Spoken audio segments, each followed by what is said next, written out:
ప్రియమైన దేవుని బిడ్డలారా, పరమగీత గ్రంథము ఇందులో నుంచి మనము ఈరోజు వాక్యాన్ని ధ్యానం చేసుకుందాం. మీరు ఇక్కడ ఉన్నవారు, చదువు వచ్చిన వారు, పరమగీతాలలో ఉన్న అధ్యాయాలు 8 అధ్యాయాలు ఉన్నాయి. 8 అధ్యాయాలు నేను చదివానండి.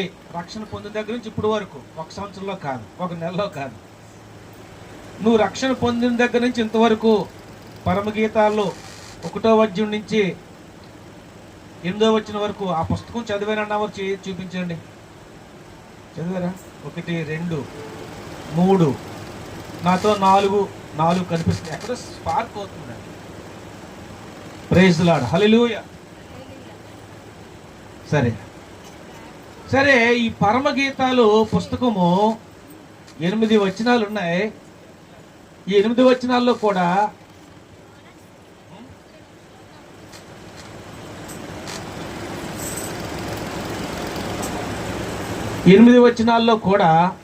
మనం ఆలోచిస్తే ప్రియుడు కొరకు, ప్రియురాల కొరకు వ్రాయబడి ఉంటుంది. ప్రియుడెవరు, ప్రియురాలెవరు? ప్రియుడు యేసుక్రీస్తు ప్రభు, ప్రియురాలు సంఘము. సంఘం అంటే ఎవరు? సంఘం అంటే నీవు నేనే, మనమే సంఘం అంటే. దాని గురించి వ్రాయబడింది. బైబిల్ గ్రంథంలో 66 పుస్తకాలు ఉన్నాయి. ఎన్ని ఉన్నాయండి? 66 పుస్తకాలు ఉన్నాయి. ఈ 66 పుస్తకాల్లో అర్థం కాని పుస్తకాలు 3 ఉన్నాయి. అందులో ఒకటి ప్రకటన గ్రంథం, 2వది పరమగీతాలు, 3వది ప్రసంగి. ఇవి మనం చదివితే అర్థం కాదు. ఏ ప్రసంగి అన్ని వ్యర్థం అంటాడు. తర్వాత ఈ పరమగీతాలు అంతా లవ్ స్టోరీ. ఈ ప్రకటన గ్రంథం గురించి చూసుకుంటే అవన్నీ జరగబోయే విషయాల కొరకు రాయబడి ఉంటాయి. మాకు సరిగా అర్థం కావు.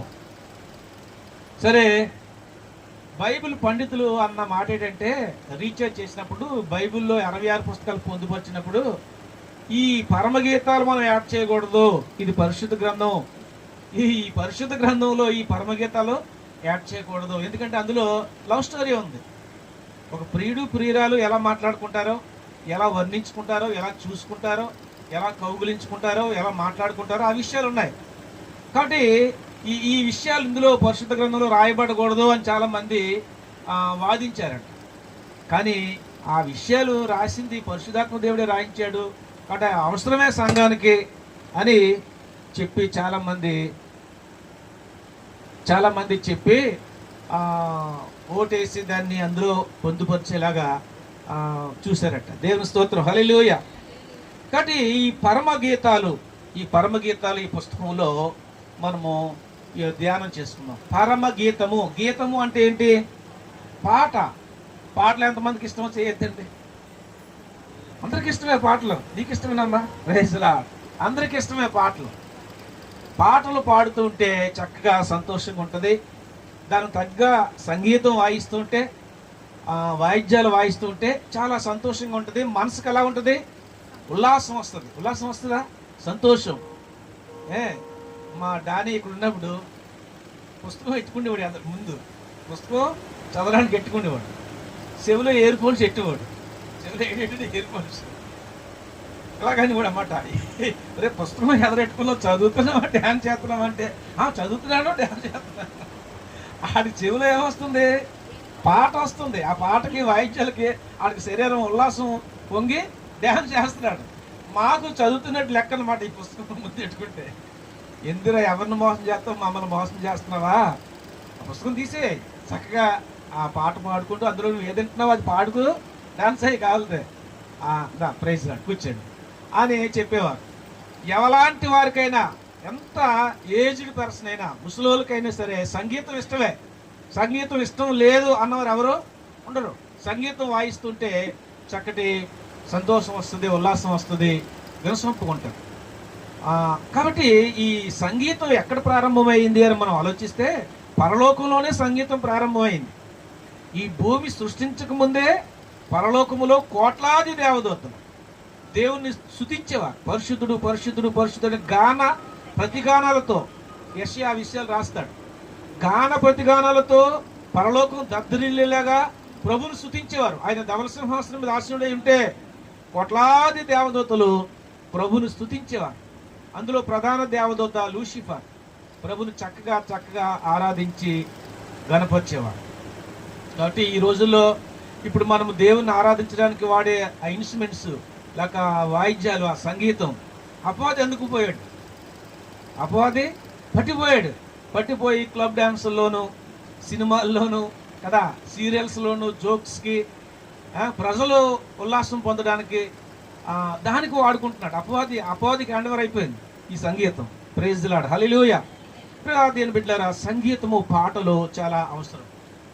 సరే, కొంతమంది రే బాబు ఆపరా, తలపోటు వస్తుంది అంటారు.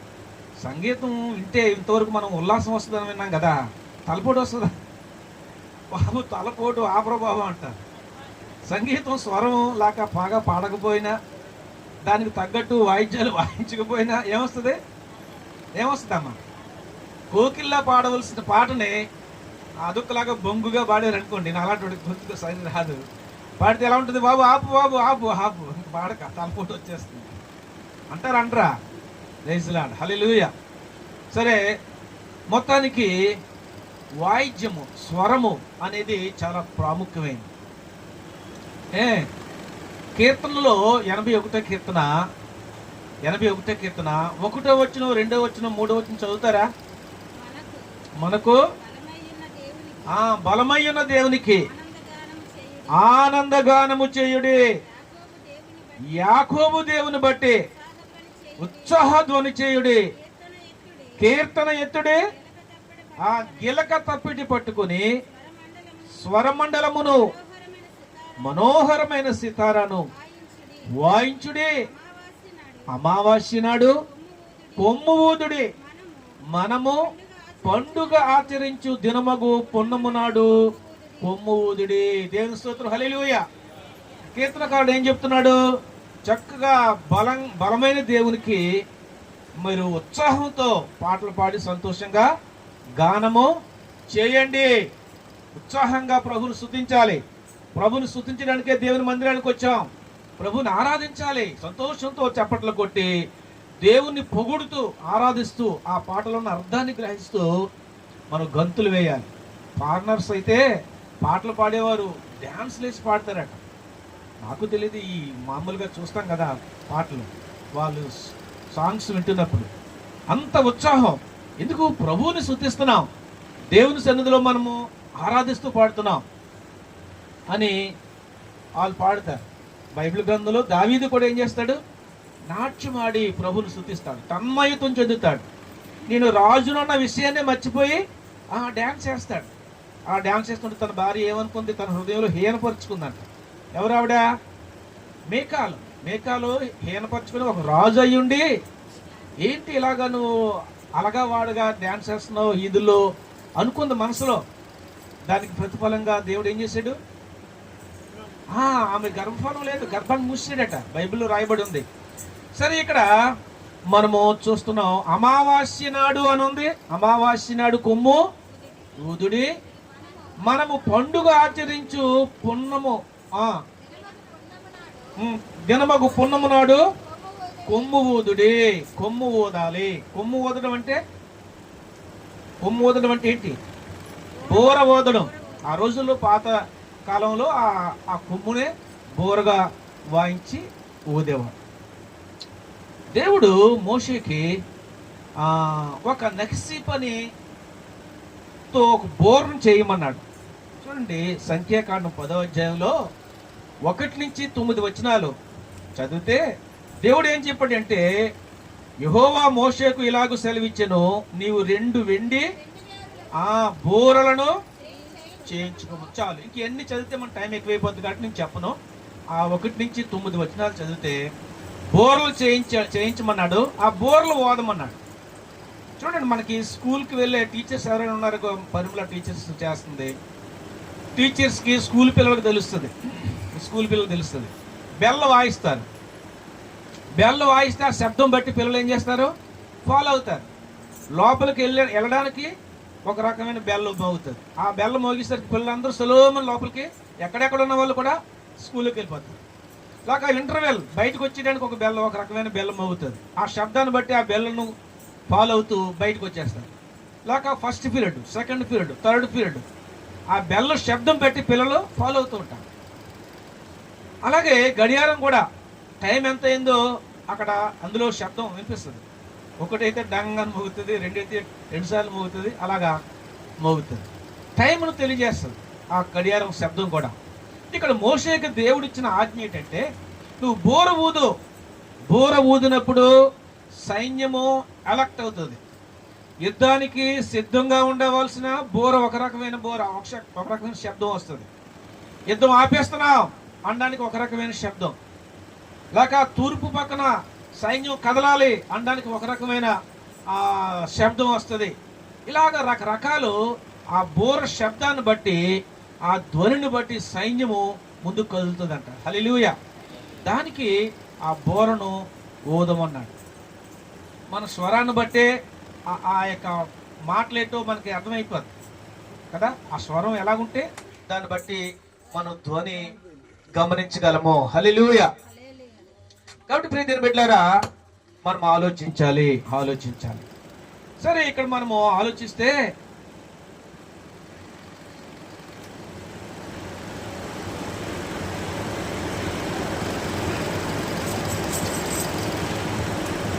ఒక్కసారి మనం చదువుకున్న వచనం చూడండి.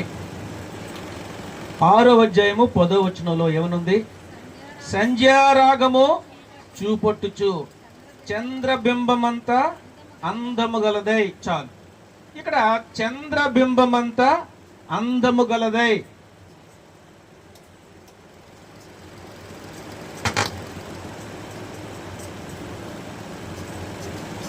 చంద్రబింబమంతా అందము గలదై అంటే చంద్రబింబము దేంతో పోలుస్తున్నారంటే అందము. చంద్రుడు సంపూర్ణంగా ఎప్పుడు ఉంటాడు అమ్మా? చంద్రుడు సంపూర్ణంగా ఎప్పుడు ఉంటాడు? పౌర్ణమి నాడు, పున్నము నాడు కదా. అది సంపూర్ణత, అది అందానికి సూచనగా ఉంది, అందుకే మనము ఆలోచిస్తే అందంగా ఉండేవారిని చంద్రముఖి అంటారు. చంద్రముఖి అంటే ఏంటి? అందమైన అమ్మాయి అని అర్థం వచ్చేలా మనము దేవుని గ్రంథంలోంచి మనము చూస్తూ ఉన్నాం. ఈ పరమగీతాలు, ఈ దేవుని వాక్యము దేని కొరకు వర్ణిస్తూ ఉన్నాడంటే అందము కొరకు వర్ణిస్తూ ఉన్నాడు. ఎవరి అందం కొరకు వర్ణిస్తూ ఉన్నాడు అంటే ప్రియుడు ప్రియురాలని వర్ణిస్తూ ఉన్నాడు. చక్కగా మంచిగా వర్ణిస్తూ ఉన్నాడు. సరే, ఇది నేను చెప్పబోయే మాటలు మీకు అర్థం అవ్వాలంటే ఒక స్టోరీ చెప్తాను. ఒక స్టోరీ చెప్తే మీకు అర్థమైపోవచ్చు నేను ఏం చెప్పాలనుకుంటున్నాను. అనగనగంటే ఒక ఊరిలో ఒక రాజు ఉన్నాడంట. ఎవరున్నారు? ఒక రాజు. ఆ రాజుగారికి ఒక కొడుకు ఉన్నాడు. ఆ కొడుకుకి యుక్త వయసు వచ్చింది, విద్యాభ్యాసాలు అయిపోయాయి. తర్వాత పెళ్లి చేయాలనుకుంటున్నారు. పెళ్లి చేయాలనుకుంటే అటు ముందుకు రావట్లేదు. ఏమిరా బాబు పెళ్లి చేస్తాం అంటే ఆడు అంటలేదు, ఇంకా చేసుకోవడానికి ఇష్టం లేదన్నట్టుగా మాట్లాడుతున్నాడు. మరి ఎవరినైనా ప్రేమించావా, పోనీ అది చెప్పు అంటే మాట్లాడట్లేదు. సరే, మొత్తానికి తల్లిదండ్రులు బాగా ఫోర్స్ చేస్తుంటే చెప్పలేక చెప్పాడంట, నేను ఒక అమ్మాయిని ప్రేమించాను అని. అయితే ఆ రాజు అన్నాడంట, నాయనా వియ్యైన కన్నా కయ్యాని కన్నా ఒక సమజోడి ఉండాలి. వియ్యం అంటే పెళ్లి చేసుకోవడానికి కన్నా, లేక కయ్యాని కన్నా యుద్ధానికి వెళ్ళాలన్నా ఒక సమజోడి ఉండాలి. మరి మన రాజులం కాబట్టి మనకు రాజ్యం ఉంది, సింహాసనం ఉంది. నువ్వు ప్రేమించే ఆ ప్రేమికురాలు ఎవరు, ఎట్లా ఉంటుంది, వాళ్ళకి రాజ్యం ఉంటుందా, వాళ్ళకి సింహాసనం ఉందా అని అంటే ఏమో నాకు తెలియదు డాడీ అంటున్నాడు. రే అలాగంటున్నావేంటి, మీరు ఎవరో తెలియకుండా ప్రేమించావా, ఆమె పేరేం పేరు అని అడిగారట. ఆ పేరు నాకు తెలియదు డాడీ అంటున్నాడు. ఓరే ఎంత అమాయకుడు నువ్వు, పేరు తెలియకుండా, ఊరు తెలియకుండా, రాజ్యం ఉందో తెలియకుండా, ఏ కులమో గోత్రమో తెలియకుండా ఎవరైనా ప్రేమిస్తారా అని కోపమైపోయాడు రాజు. బుర్రా బుద్ధి ఉందా, అలా చేస్తావు ఎక్కడైనా? మన స్టేటస్ ఏంటి, మన లెవెల్ ఏంటి, మన లెవెల్ తగ్గట్టే కదా ఉండాలి అమ్మాయి. అని చెప్పి కోపం అయిపోతే వీడు భోజనం చేయట్లేదట అలిగి. మొత్తానికి కొన్ని చెప్పరా బాబు అమ్మాయి ఎవరో తీసుకొచ్చి పెళ్లి చేస్తాం అంటే ఫోటో అన్నా ఉందా అంటే ఫోటో లేదు డాడీ అంటే మరి ఎక్కడ చూసావురా అంటే కల్లో చూసాను డాడీ అంటున్నాడు. ఎక్కడ చూసాడట? కల్లో చూసాడట. అమ్మ తస్సది కల్లో నువ్వు చూసిన అమ్మాయి నేను ఎక్కడ తేగలను అంటే లేదు నేను ఆ యొక్క ముఖ కవలికలన్నీ కూడా ఆ చిత్రకారుని పిలిచి పటం వేయించండి అంటే ఆ ఊర్లో ఉన్న చిత్రకారులందరినీ పిలిచారంట. చక్కగా డ్రాయింగ్ చేసేవారు. కొంతమంది అలా చూసినట్టు అలా రాసేస్తారు. సరే ఈ పెండ్లి కుమారుడు కల్లా వచ్చిన అమ్మాయిని ఊహించుకొని ఇలా ఇలా ఉంటుంది, కళ్ళు ఇలా ఉంటాయి, ముక్కు ఇలా ఉంటుంది, రూపం ఇలా ఉంటుంది, రంగు ఇలా ఉంటుంది అని చెప్తే వాళ్ళు డిజైన్ చేసి రాశారంట, చేశారంట, గీశారు, బొమ్మ గీశారు. బొమ్మ గీసిన తర్వాత అప్పుడు ఆ బొమ్మను తీసుకొచ్చి ఈ రాజకుమార్ని తీసుకొచ్చి ఈమెనా నువ్వు ప్రేమించిన అమ్మాయి, ఈమెనా కల్లో నీకు కనిపించిన అమ్మాయి అంటే ఈమెనండి అన్నాడంట. ప్రైజ్లా. ఇప్పుడు వెంటనే రాజుగారు బంట్రోతులు పిలిపించి సైన్యాన్ని పిలిపించి మీరు గుర్రాల మీద వెళ్ళి ఏం చేస్తారో నాకు తెలీదు, మీరు వెంటనే ఈ ఫోటో పట్టుకొని మన రాజ్యంలో ఎక్కడుందో అమ్మాయి వెతికి తీసుకుని పట్టురండి అని చెప్పేసి పంపించారు. వాళ్ళు వెళ్తూ వెళ్తూ వెళ్తూ వెళ్తూ ఈ అమ్మాయి ఎక్కడైనా మీకు ఉందా, ఈ అమ్మాయి ఎక్కడైనా కనపడ్డదా అని అడుగుతుంటే ఎవరు చెప్పట్లేదంట. అలసిపోయారు. 1 రోజు 2 రోజులు 3 రోజులు దినాలు గడిచిపోతున్నాయి. అప్పుడు అనుకుంటున్నారంట ఇదేంట బాబు సుబ్బు పెళ్ళి వెంకికి సాగుకు వచ్చినట్టు వచ్చింది, ఆడెక్కడో కల్లా చూడటం ఏంటి, మేము ఇబ్బందులు పడడం ఏంటి అని చెప్పేసి అనుకొని నిలికి నిలికి నిలికి నిలికి ఎక్కడో లోయలోకి వెళ్ళి కొండమేని చూస్తున్నారంట. ఆ లోయలో బట్టలు ఉతుకుంటుందంట. అమ్మాయి వెనక నుంచి చూస్తే ఈ అమ్మాయిలాగే కనపడుతుందిరా బాబు అని చెప్పేసి అనుకుని వెళ్ళారంట. వెళ్ళి చూస్తే ఆ ఫోటో చూస్తే సేమ్ అదే అమ్మాయి, ఆ అమ్మాయి అనంట. అప్పుడు వెంటనే అమ్మాయిని పట్టుకొని అమ్మాయి నువ్వు తయారవు, నువ్వు మా రాజకుమారుడు నీ ప్రేమించాడంట, అతను నిన్ను ఇచ్చి పెళ్లి చేయాలంటే అమ్మ రాజకుమారుడు ఎవడో నాకు తెలియదు, మా అమ్మాలు ఫలానా ఇది నేను రానని చెప్పేసి అంటే నువ్వు ఇష్టం ఉన్నా లేకపోయినా నువ్వు రావాలి ఎక్కడికి అంట. ఇప్పుడు పెళ్ళి అయ్యిందంటే చాలా ప్రాముఖ్యంగా పెళ్లి కుమార్తెకి ఇష్టం మీదకే పెళ్లి చేయాలి. పెళ్లి కుమార్తెకి ఇష్టం లేనిది పెళ్లి చేస్తే ఎలాగవుతుంది? అవ్వదు కదా. అవ్వదండి, నాకు ఇష్టం లేదా, ఎవరో నేను చూడలేదు, నాకు తెలియదు నాకు అని చెప్పేసి మా అమ్మాల దగ్గర నేను వెళ్ళిపోతాను అని అంటే రాజుగారు తలుసుకుంటే దెబ్బలకు పొదువా, అదేమవ్వదు, నువ్వు రాజుగారి దగ్గరికి వెళ్ళాలని చెప్పేసి గుర్రం ఎక్కించి తీసుకెళ్ళారంట. తీసుకెళ్ళి రాజుగారి దగ్గర తీసుకెళ్లారు, చూపించారు. ఆ రాజకుమార్ని పిలిచారు. ఈమెనే అంటే ఈమెనండి నాకు కళ్ళ కల్పించింది అన్నారు. అప్పుడు మొత్తానికి ఈమెను పెళ్లి చేసుకో రాజకుమార్ని అంటే నాకు వద్దు, నాకు మా అమ్మాల దగ్గరికి వెళ్ళిపోతానంటుందంట. లేదు లేదు అని చెప్పేసి ఒప్పించి మాట్లాడి పెళ్లికి ఒప్పించారంట. దేవుని స్తోత్రం, హల్లెలూయా. ఈ జరిగిన స్టోరీ ఇది. ఈ స్టోరీని బట్టే ఈ కథ కూడా మనం చెప్పబోయే వాక్యం కూడా ఉంటుంది. అనగా యేసుక్రీస్తు ప్రభు సంఘాన్ని ఊహించుకొని సంఘంతో వివాహం చేసుకోవడానికి, పెండ్లి కుమార్తెను వివాహం చేసుకోవడానికి ఊహించి తన ఊహల్లో ఉండే ఆ చిత్రాన్ని ఊహించుకొని సంఘాన్ని ఆయన స్థాపించి ఇలా ఇలా ఉండాలి, నేను పెండ్లాడే ఆ కుమార్తె అని ఒక చిత్రపటం తీసుకున్నాడట. ఆ చిత్రపటం యొక్క నమూనా సంఘము. హల్లెలూయా. సరే, మొత్తానికి నాకు ఒక ప్రశ్న, దేవుడు పెళ్లి చేసుకుంటాడా చేసుకోడా? దేవుడు ఎక్కడైనా పెళ్లి చేసుకుంటాడా? ఏమా పెళ్లి చేసుకుంటాడు దేవుడు అన్నవాళ్ళు చెయ్యొద్దండి. ఎవరెత్తలేదు. పెళ్లి చేసుకోడు దేవుడు అన్నవాళ్ళు చెయ్యొద్దండి. అలాగే ఎత్తలేదు. చెయ్యితే ఒక బాధ, చెయ్యెత్తకపోతే ఒక బాధ అన్నట్టు ఉదవుతుంది. సరే, మనము ఆలోచిస్తున్నాం చూడండి. ఇక్కడ సీతారాముల పెళ్లి చూద్దాం రారండి, పార్వతీ పరమేశ్వరుల పెళ్లి చూద్దాం రారండి. విన్నారా? వినలేదు, టైటిల్ వినలేదా? విన్నారు. పెళ్లిని చూద్దాం రారండి కాదు, నిన్నే పెళ్లి ఆడతాను అంటున్నాడు. ఎవరు? దేవుడు నిన్నే పెళ్లి ఆడతాను అంటున్నాడు. పెళ్లిళ్ళు చూడడానికి వెళ్దాం కాదు, మనం పెళ్లి చేసుకోవడానికి సిద్ధపడాలి. ప్రైజ్ లార్డ్, హల్లెలూయా.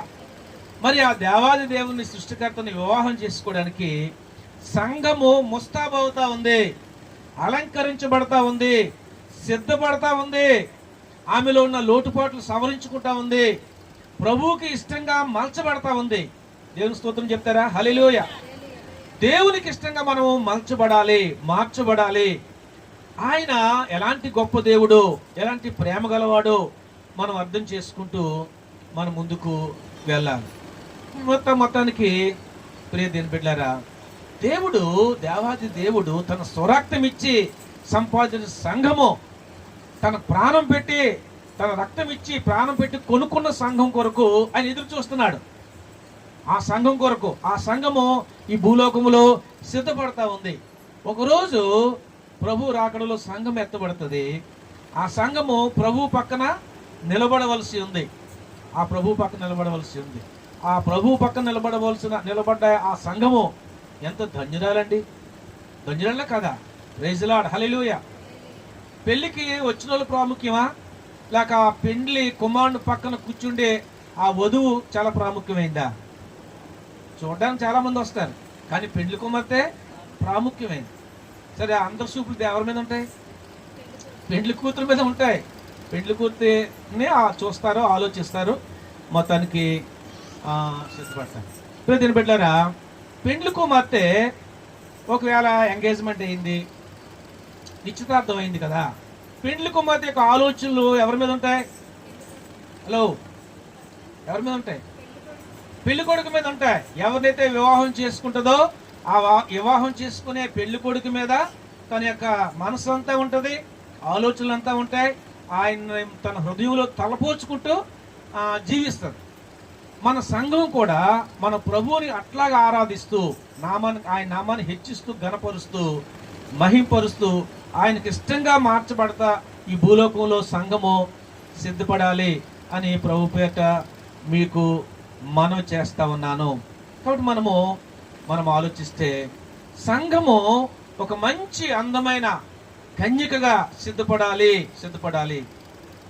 ఇక్కడ మనము 1వ అధ్యాయం నుంచి చదివితే నాకు అర్థం కాని విషయం ఒకవేళ మీకు అర్థమైతే చెప్పండి. ఆయన అంటాడు సహోదరి అంటాడు, మళ్ళా తర్వాత అంటాడు ప్రాణేశ్వరి అంటాడు. అంటే అర్థం ఏంటి? సహోదరి అంటాడు, లేక ప్రాణేశ్వరి అంటాడు. ప్రాణేశ్వరి అంటే భార్యను పొగుడుతూ మాట్లాడిన మాట. సహోదరి అంటే సిస్టరో ఎవరో చెలికత్తి, లేక సహోదరి అంటే చెల్లి.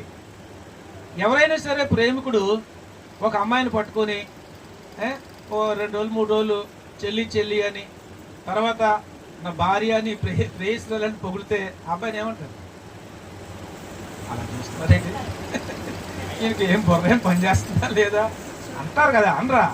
అలాంటి పట్టుకుని పనుకొని తంతారు. ఇక్కడ మనకి అర్థం చూసుకుంటే సహోదరి అంటాడు, తర్వాత ప్రాణేశ్వరి అని పొగుడుతూ ఉంటాడు. మొత్తానికి భార్యాభర్తలు భర్త చేయవలసిన పని ఏంటి అంటే భార్యని పొగడాలి. భార్యని ఏం చేయాలండి? పొగడాలి. భార్య ఏం చేయాలి? భర్త పొగిడితే ఏం చేయాలమ్మా? ఏం చేస్తుంది? ఇప్పుడు భార్య ఏం చేస్తుంది? భర్త పొగుడుతూ ఉంటే అమ్మా హ్యాపీగా ఫీల్ అవుతుంది. వెరీ గుడ్, హ్యాపీగా ఫీల్ అవుతుంది, మురిసిపోతూ ఉంటుంది. బైబిల్ గ్రంథంలో ఎఫెసీయులకు రాసిన పత్రికలో భర్త ప్రేమించాలంట, భార్య ఏం చేయాలంట చెప్పండి? లోబడాలి. భర్త ఏం చేయాలి? భార్యని ప్రేమించాలి, భార్య లోబడాలి. ఇప్పుడు భర్త ప్రేమించేవాడైతే భార్యను ఏం చేస్తాడు? పొగుడుతాడు. అబ్బా ఎంత అందంగా ఉన్నావు, ఈ లోకంలో నీ అంత అందమైన అమ్మాయి ఇంకెక్కడ ఉండదు, అబ్బా ఎంత మాధుర్యంగా మాట్లాడుతున్నావు అని పొగడాలి. పొగిడితే ఆమె హృదయంలో ఎలా ఉంటుంది? సంతోషం, మురిసిపోతూ ఉంటుంది. ఎప్పుడైతే మురిసిపోతూ ఉంటుందో ఆ భార్య భర్తకి ఏమవుతుంది? లోబడుతుంది. అంతేగాని వచ్చిన దగ్గర నుంచి సిరసలాడుతూ తిడుతూ కోపంతో ఉంటాయి అందనుకోండి, ఇంకా అమ్మాయికి ఇంకేమీ లోబడుతుంది? చెప్పిన మాట ఏంటుందా? బ్యాట్లే. సరే, ఒక పెళ్లి ప్రసంగంలో పాస్టర్ గారు అన్నారు, రే నాయనా నీ భార్యని పొగడాలా, పొగిడితేనే నీ కాపురం బాగుంటుంది అన్నాడు. నాకు పొగడం రాదండి అన్నాడు. ఆయన ఏమన్నాడు? నాకు పొగడం రాదండి అన్నాడు. అప్పుడు ఆ పాస్టర్ గారు అన్నారంట, రే నీ భార్య పేరు రేఖ కదా, రేఖ నువ్వు కేక అనమన్నాడు. దానికి పొగడానికి కవిత్వం అవసరం లేదు. రేఖాను కేకాను చక్కగా అద్దంలో చూసుకుని పౌడర్ రాసుకోవడమో, బొట్టెట్టుకోవడమో, కాటికెట్టుకోవడమో ఏదో చేస్తుంది కదా. చేసినప్పుడు రేఖ నువ్వు కేక అంటే ఇంకా మురిసిపోతుంది. అప్పుడు నువ్వేం చెప్తే దానికి లోబడుతుంది అని చెప్పాను. అమెరికాలో భార్య భర్తలు అడుగుంటారని తెలుసా? తెల్లారేసరికి భర్త హనీ హనీ అని టీ హెచ్చుకొచ్చి ఆ బెడ్రూమ్లో పడుకున్న ఆమెకి ఇస్తాడంట. హనీ అంటే ఏంటి? నా తేనె డార్లింగ్ డార్లింగ్ అని తీసుకెళ్ళి టీ చేసి ఇచ్చి ఆ భార్యను లేపిస్తున్నాడు. అప్పుడు ఆమె హ్యాపీగా ఫీల్ అవుతుంది. లేదనుకోండి అక్కడ ఫోన్ ఉంటుందంట. ఆ ఫోన్ ఎట్టుకొని ఫోన్ చేసిందంటే వెంటనే కంట్రోల్ రూమ్కి వెళ్ళిపోద్ది. ఆడు వ్యాన్ వేసుకొచ్చి ఇతన్ని తీసుకెళ్ళిపోతారండి. ఆ అమెరికాలో అలాంటి చట్టం ఉందంట. అందుకే వాళ్ళు ఏం చేస్తారంటే భార్యని ఎప్పుడు పొగుడుతూ ఉంటారండి. మన ఇండియన్స్ ఏం చేస్తారు? మన ఇండియన్స్ మనీ మనీ అంటారు. వాళ్ళు హనీ హనీ అంటే మనం ఏం చేస్తాం? మనీ మనీ అని. మన ఇండియన్స్ కూడా పొగుడుతారండి. తప్పు అలా అనుకోండి. మన ఇండియన్స్ ఎప్పుడు పొగుడుతారు? పెళ్లి కాకముందు పొగుడుతారు. పెళ్ళి అయిన తర్వాత పొగడరు. పెళ్లి కాకముందు పొగుడుతారు. ఒక అమ్మాయిని ఎలాగనో బుట్టలో వేసుకోవాలో మన ఇండియా అబ్బాయిలకు తెలుసు. ఆ అమ్మాయికి పడిపోయిన తర్వాత, పెళ్లి చేసుకున్న తర్వాత పడి తొక్కుతారంట. అప్పుడు ప్రేమించరు. ఫారినర్స్ అయితే పెళ్ళి అయిన తర్వాత ప్రేమిస్తారు. ఇండియన్స్ అయితే ఎప్పుడు ప్రేమిస్తారు? పెళ్లి కాకముందు ప్రేమిస్తారు. ఎప్పుడు ప్రేమించాలి? పెళ్ళి అయిన తర్వాతే ప్రేమించాలి. ఆ ప్రేమ కలకాలం ఉంటుంది. మన ప్రభువు పెళ్లి అయిన తర్వాత ప్రేమించాడా? పెళ్లి కాకముందు ప్రేమిస్తున్నాడు సంఘాన్ని. పెళ్లి కాకముందే మనం ప్రదానం చేయబడ్డాం, అంతే. నిశ్చితార్థం చేయబడ్డాం.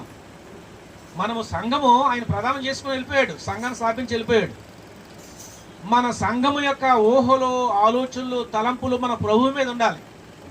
ఆయనకి ఇష్టంగా నేను తయారవ్వాలి, ఆయన నన్ను మెచ్చుకోవాలి, ఆయన నన్ను పొగడాలి అన్న ఆ రీతిగా సిద్ధపడాలి సంఘం. ఆయన మనల్ని ప్రేమిస్తున్నాడు అనే విషయాన్ని ప్రభు పేరిట మీకు మనవి చేస్తా ఉన్నాను. మనము అలాగున సిద్ధపడాలి. బైబిల్లో ఉన్న మన దేవుడు కూడా సంఘాన్ని అలాగే పొగుడుతాడండి. చూడండి, ఇక్కడ 1వ అధ్యాయం నుంచి కూడా చదివితే అక్కడ ఎలాగన పొగుడుతా ఉన్నాడో. భార్య కూడా పొగుడుతా ఉంది, అలాగే భర్త కూడా పొగుడుతా ఉన్నాడు. ఏమంటున్నాడు ఇక్కడ? 5వ వచనం చదవండి. యెరూషలేము కుమార్తెలారా,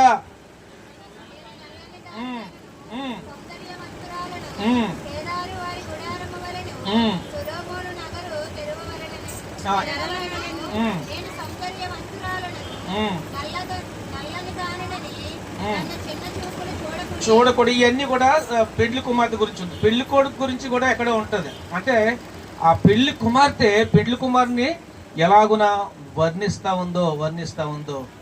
నారిమణి సుందరి, అది నీకు తెలియకపోయినా మందల అడుగుజాడలను బట్టి నీవు పొమ్ము. మంద కాపర్లు గుడారం మీదకు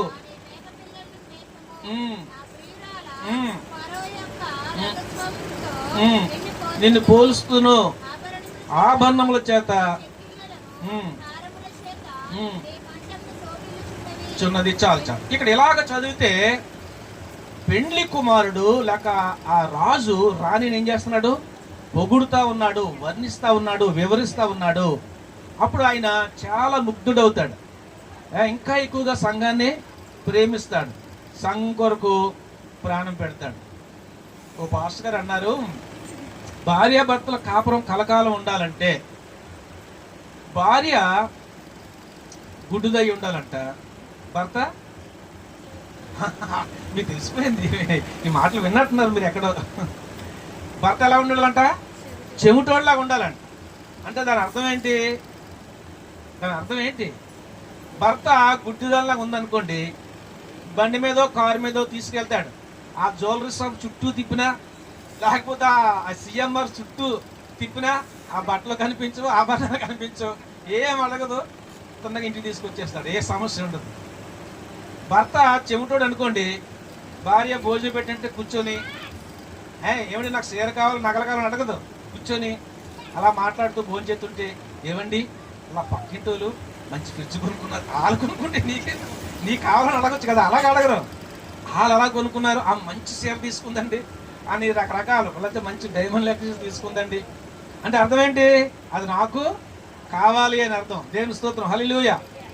కాబట్టి దేని బిడ్డలారా, మనము మన కాపురం లేక మన యొక్క దాంపత్య జీవితం పటిష్టంగా ఉండాలి అంటే భర్త భార్యను పొగడాలి, భార్య భర్తకు లోబడాలి అనే విషయం స్పష్టంగా ఎఫెసీ రాసిన పత్రికలో వ్రాయబడి ఉన్నది. అలాగన మనం చేస్తున్నప్పుడు నిజంగానే ఎంతో అందంగా మన కాపురం ఉంటుంది. సంఘము ప్రకాశించాలి. సంఘము ప్రకాశించాలి. దేవుని సంఘం ప్రకాశించడం అంటే ఎలా ఉండాలంట? పౌర్ణమి నాడు చంద్రుడు ఎలా ఉంటాడో అలాగను సంఘం ప్రకాశించాలి అని దేవుడు కోరుకుంటున్నాడు. మనం కూడా కోరుకుందామా ప్రకాశించాలని? దేవుని స్తోత్రం, హల్లెలూయా. ఇక్కడ ఇందాక అమావాస్య పున్నం అనుకున్నాం. అమావాస్య వస్తుంది, పున్నం వస్తుంది. పున్నము దేనికి సాదృశ్యం అంటే సంతోషంగా ఉండడానికి సాదృశ్యం, సమాధానంతో జీవించడానికి సాదృశ్యం, లేక అన్ని కలిగి ఏ లోటుపాట్లు లేకుండా సవ్యంగా ఉండడానికి సాదృశ్యం. అమావాస్య దేనికి సాదృశ్యం? చీకటికి సాదృశ్యం, ఇంకా పాపానికి సాదృశ్యం, ఇంకా గొడవలు, అల్లర్లు, మకు మార్చుకొని కూర్చోడు, దానికి సాదృశ్యం. సరే, ఇక్కడ మనము చూస్తే ఒక సంఘము ఎప్పుడు కూడా ప్రతిబింబించాలి, సంఘం ప్రకాశించాలి. మరి పెళ్లి కుమార్తె గురించి ఏం చేస్తారు? స్వయంవరం ప్రకటిస్తారట. ఎక్కడెక్కడున్న రోజులో వచ్చి స్వయంవరంలో పాల్గొని వాళ్ళ యొక్క వీరత్వాన్ని రుజువు చేసుకొని అప్పుడు ఆ రాణిని పెళ్లి చేసుకుంటారు. కాబట్టి ప్రియ దినబిడ్డలారా, మనము మన సంఘము ప్రకాశించాలి అనేది మనము చూస్తా ఉన్నాం. యెహోవా కాంతి మన మీద ప్రకాశించాలి. దేవుని కాంతి, ముఖ కాంతి మన మీద ప్రకాశిస్తే మనం ప్రకాశిస్తాం, లేకపోతే ప్రకాశించలేము. మోషే దేవుని సన్నిధిలో 40 రాత్రులు పగళ్ళు ఏం చేశాడు? ప్రార్థన చేశాడు. ప్రార్థన చేస్తే మోషే ముఖం ఏమైంది? ప్రకాశించింది. అంటే నేను చెప్పబోయే మాట ఏంటంటే సంఘము ప్రకాశించాలి అని అంటే సంఘం ఏం చేయాలి? ప్రార్థన చేయాలి. ప్రార్థన చేస్తే దేవుని యొక్క శక్తి నిన్ను కమ్ముకుంటుంది. దేవుని పరిశుద్ధాత్మ చేత నీవు అభిషేకించబడతావు. అప్పుడు నువ్వు ప్రకాశిస్తావు, నువ్వు సంతోషంగా ఉంటావు. నీ ద్వారా అనేక మంది సంతోషంగా ఉండేలాగున దేవుని కృప చూపిస్తాడు. కాబట్టి ప్రియ దేవుని బిడ్డలారా, మనము ప్రకాశించాలి. చంద్రుడు ఎలా ప్రకాశిస్తాడో మనం కూడా అలాగున ప్రకాశించాలి సంఘము అనేది మనం చూస్తున్నాం. మన దేవుడు ఆయన ఎవరంట? నీతి సూర్యుడు. ఎవరంటే? నీతి సూర్యుడు. ఆ నీతి సూర్యుడు ప్రకాశిస్తుంటాడు ఎప్పుడు కూడా. ఆయన ముఖకాంతి మన మీద ప్రకాశిస్తుంది. ఎవరి మీద ప్రకాశిస్తుంది? ఎవరైతే మోకరించి ప్రార్థన చేస్తారో, ఎవరైతే బైబిల్ చదువుతారో, ఎవరైతే చెడుగుని విసర్జించి దేవుని యందు భయభక్తులు కలిగి నడుచుకుంటారో వారి మీద ఆ నీతి సూర్యుడు ఏం చేస్తాడు? ప్రకాశిస్తాడు. ఆ శక్తిని రిసీవ్ చేసుకుని ఈ యొక్క సంఘం కూడా ఏం చేస్తుంది? ప్రకాశిస్తుంది. అలాగున మనము ప్రకాశించాలి అనేది మనం చూస్తున్నాం. నెలవంక తెలుసా? ఎంతమంది తెలుసు నెలవంక? చేయొచ్చు, చూపించండి. నెలవంక. Praise Lord. నెలవంక ఎప్పుడు వస్తుంది అమ్మా? ఎప్పుడు వస్తుంది? పౌర్ణమి నాడు వస్తుందా? అమావాస్య నాడు వస్తుందా? అమావాస్య వెళ్ళిన మర్నాడే వస్తుంది నెలవంక. అమావాస్య అంటే ఆ రోజంతా చీకటే. ఆ మర్నాడు నుంచి ఏమవుతుంది? చిన్న నెలవంక పొడుస్తుంది. చాలామంది మన పెద్దలు నెలవంక పొడిచినప్పుడు ఇంకెవ్వరి ముఖం చూడరు. ఎవరి ముఖం చూస్తారు? వాళ్ళ అమ్మాయి ముఖం లేక డబ్బుల ముఖం చూస్తారు. ఎందుకు? ఆ నెలంతా కూడా సంపూర్ణంగా ఉండాలి అని. ప్రియమైన బిడ్డలారా, అమావాస్య ఎవరి జీవితాల్లో ఉంటే ఇంకెందుకు నాకు ఈ జీవితం, చచ్చిపోతే బాగుండు అనుకోవద్దు. అమావాస్య అంటే ఏంటి? చీకటి, పాపం. ఎందుకు నాకు ఈ జీవితం, వచ్చా ఈ టార్చర్ భరించలేకపోతున్నాను, చచ్చిపోతే బాగుండు అని చాలా మంది అనుకుంటూ ఉంటారు. కానీ అమావాస్య వెళ్ళిపోయిన తర్వాత నెలవంక వస్తుంది. మళ్ళీ నీ జీవితంలో ప్రకాశించడం మొదలు పెడతావు. అయితే నీవు దేవుని సన్నిధిలో ఏం చేయాలి? ప్రార్థన చేయాలి. నీకున్న కష్టాలను బట్టి, నీకున్న బాధలు బట్టి, ఇరుకులు బట్టి నువ్వు దేవుని సన్నిధిలో ప్రార్థన చేసినప్పుడు అద్భుతంగా దేవుడు నీకు సహాయము చేస్తాడు. ప్రియ దేవుని బిడ్డలారా, నెలవంక అది ప్రకాశిస్తూ రోజు రోజుకి పెద్ద అవుతూ ఉంటుంది. పెద్దదవుతూ ఒకేసారి పౌర్ణమి వస్తుంది. ఎవరు ఒక్కసారే పరిపూర్ణులు కాలేరు. అంచులంచులుగా మనము వాక్యాన్ని విని వాక్యం ప్రార్థన చేసుకుని మనము ఎదగాలి. ఒకేసారి ఎవరు కూడా పరిపూర్ణులు కాలేరు, ఒక్క రోజులో కాలేరు. అలాగనే మనము కూడా అంచులంచులుగా దేవుని వాక్యంలో ఎదిగి పరిపూర్ణ అవ్వాలి. అలాగే మనము చూస్తే ప్రియమైన బిడ్డలారా, ఈ చంద్రుని యొక్క కాంతి కూడా ఒకేసారి పోదు. అంత పరిపూర్ణంగా ఉన్న వ్యక్తి అమావాస్యగా ఎందుకు మారిపోతాడు? ఒకేసారి మారిపోతాడా? మారిపోడు. కొంచెం కొంచెం కొంచెం కొంచెం కాంతి తగ్గుతూ ఉంటుంది. అంటే దేవుడు మనల్ని దీవించిన తర్వాత, అష్ట సౌభాగ్యాన్ని ఇచ్చిన తర్వాత, సకల సుఖాలు సౌఖ్యాలు ఇచ్చిన తర్వాత, ధనధాన్యాలు ఇచ్చిన తర్వాత మనం ఏం చేస్తాము? మదిలో గర్వించి కదా, దేవుని పక్కన పెట్టి లోకాన్ని ప్రేమించి అప్పుడు నెమ్మదిగా దిగజారిపోతాం. ఒకేసారి దిగజారిపోం, నెమ్మదిగా అప్పుడు ఒకేసారి అమావాస్య వచ్చేస్తుంది. అమావాస్య వచ్చిందంటే ఇంకంతే. కాబట్టి ప్రియ దేవుని బిడ్డలారా, మనం ఆలోచించాం. ఒకరోజు ఆ రోడ్డు అని ప్రయాణం చేసి వెళ్తుంటే ఒక పెద్ద చెట్టు, మర్రి చెట్టు, అశోక చెట్టు ఉన్నాయి కదా, చూసారా? ఆ చెట్టు పడిపోయింది. నేను అనుకున్నాను, ఇంత పెద్ద చెట్టు ఎలా పడిపోయింది? అంత బలంగా ఉంది కదా, అంత లావుగా ఉంది కదా అనుకున్నాను నేను. సరే, పడిపోతే అవతలకి వెళ్ళి చూస్తే దానికి ఏముందంట? ఏముంది? చుట్టూ తోర ఉంది, చిన్న అంటే ఉందన్నమాట. అప్పుడు అది పడిపోయింది. అంటే ఒకేసారి కాదు, వాళ్ళు నెమ్మదిగా పురుగు గొలికెత్తి ఉంటే అదంతా త్వర అయిపోయింది. చిన్న అంటు ఉంది, గాలి పడిపోయింది. మన జీవితంలో కూడా అంతే, ఒకేసారి పతనం అయిపోం. నెమ్మదిగా లోకంలో దిగజారిపోతుంటాం. ప్రార్థన చేసుకోవడం మానేయడం, వాక్యం చదవడం మానేయడం, పరిశుద్ధుల సహవాసం కోల్పోవడం, లోకాన్ని ప్రేమించడం, అలా నెమ్మదిగా లోకంలో దిగజారిపోయి ఒకేసారి యేసు ప్రభుని విడిచిపడేసి లోకంలో కలిసిపోవడం. కాబట్టి ప్రియ దేవుని బిడ్డలారా, మనము ఆలోచించాలి. అందుకే మనము దేవుని సన్నిధిలో ఎదగడం చూసుకోవాలి. ఇక్కడ మనము సలోమితి ఎక్కడుంది ఆ మాట? 13వ వచనం చదవండి. సలోమితి, రమ్ము మేము నిన్ను ఆచ తీర సూచిటకై తిరిగి రమ్ము.